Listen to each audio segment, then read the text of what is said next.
Hi guys, my name is Carol. Welcome back to my channel.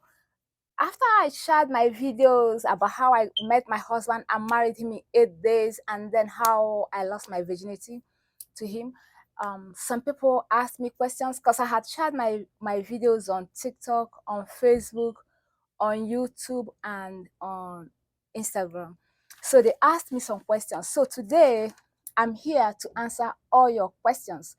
And then in case you have more questions, you could always DM me, I will make a time to answer your questions. So the first question goes like this. Did you have a boyfriend? If yes, why did you not let your boyfriend disvirgin you?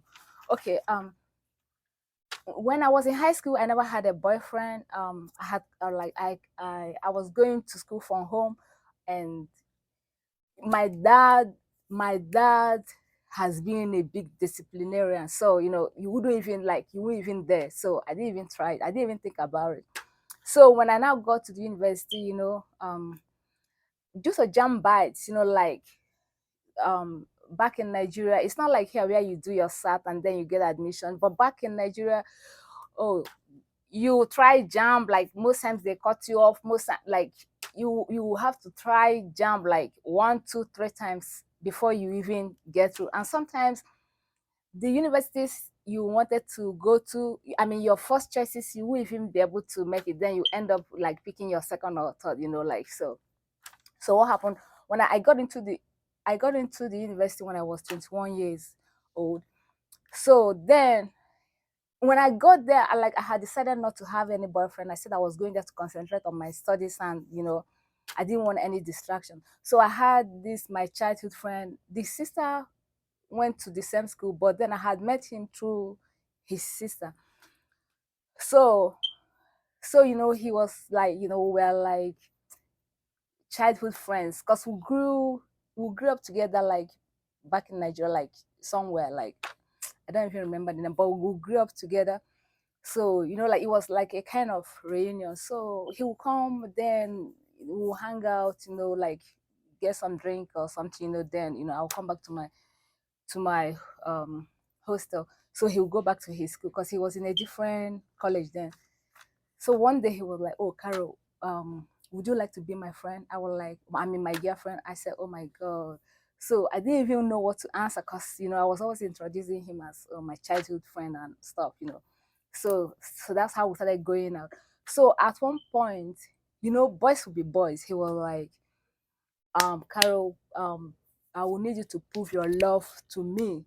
And let me tell you guys, let me tell you, my young ones over there, and then my fellow ladies, when you have a boyfriend and they tell you to prove your love to them, just know that they want to have sex with you.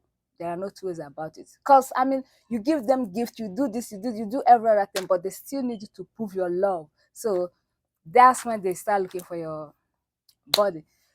So, but when I got my admission, I told myself, and it's a kind of family tradition though.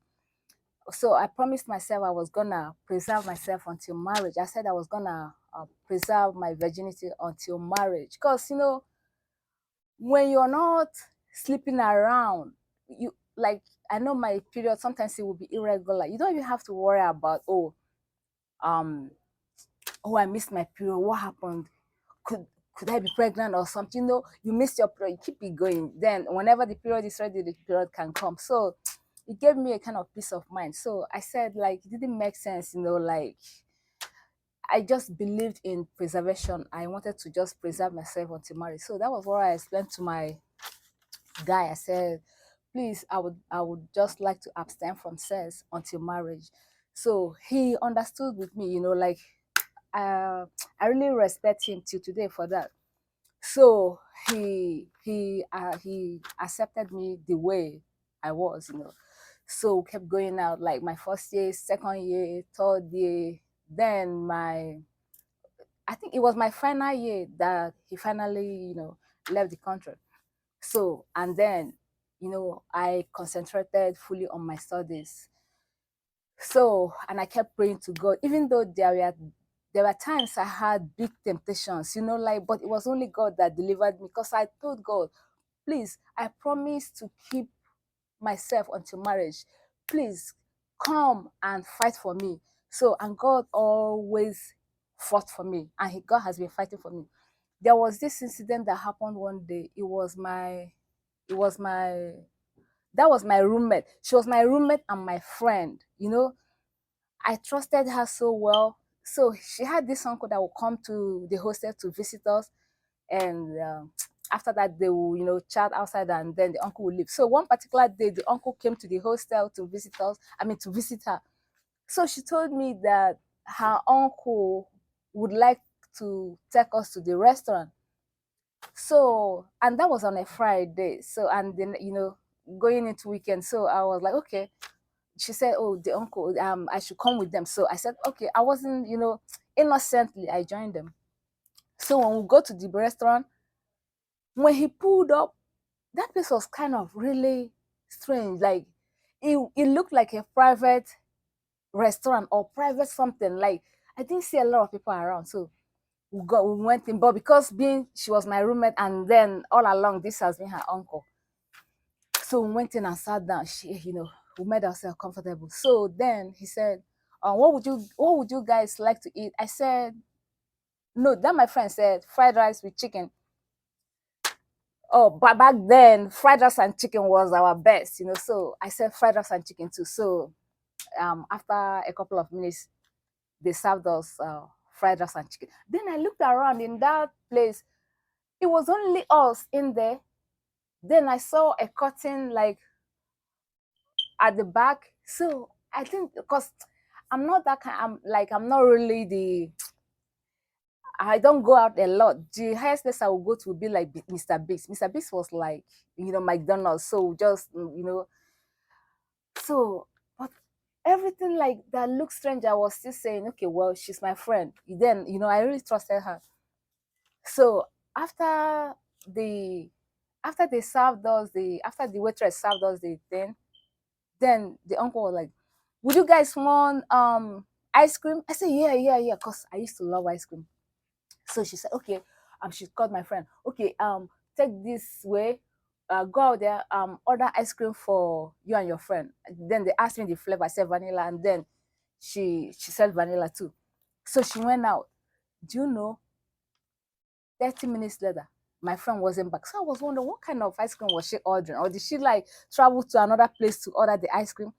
But immediately she left, the uncle that was sitting opposite me just switched, came and sat beside me. So I was like, what's happening? So he now wrapped his hand around me. I said, no, uncle, please, please, please. I was calling him uncle, please, leave me alone. So he said, oh, calm down, calm down. I'll give you whatever you want. But I said, what is this? So by the time I could even say Jack, he already pulled off his shirt and then the inner shirt. Then he grabbed me. Then I kept fighting. So I was like, Jesus Christ, God, please come down, manifest yourself. So I was praying, praying, praying. Me and this guy were fighting, fighting, fighting. So he was a very huge guy. So there was no how I could even defeat him. So he would try to grab me. Then I would, and then I had on a little like a dress, like just my dress. So he would try to lift my dress. Then I pushed. Then I kept fighting, but I know it wasn't my strength. I was fighting with God. I mean, with God's power. So he kept fighting. Then we kept struggling, struggling, struggling. I kept pleading with him. I said, please, I've never done this before. Please, leave me alone. Please forgive me. So I kept begging. There was nothing I didn't beg. So at the end of the day, he gave up by the grace of God. So after he gave up, then the next thing, he went to the phone. He called, he called my friend on the phone and said, oh, you can come. So immediately that one came in. So he said, this your friend is not a good girl. That my friend was like, what happened? I said, don't worry about it. So I lost my appetite. I couldn't even eat the ice cream. I couldn't eat. Then I was like, I just want to go back. I just want to go back to school. So at the end of the day, we gathered after. I left their food there and everything, went back to school. So, and then while in the car, I saw he gave my friend a bundle of the money in a bundle. And then he didn't even look at me. So by the time we got there, that was the last time ever I followed anybody out. So I had a boyfriend, but I promised my boyfriend I was gonna preserve myself until marriage, and he worked with me. Thank you guys. I love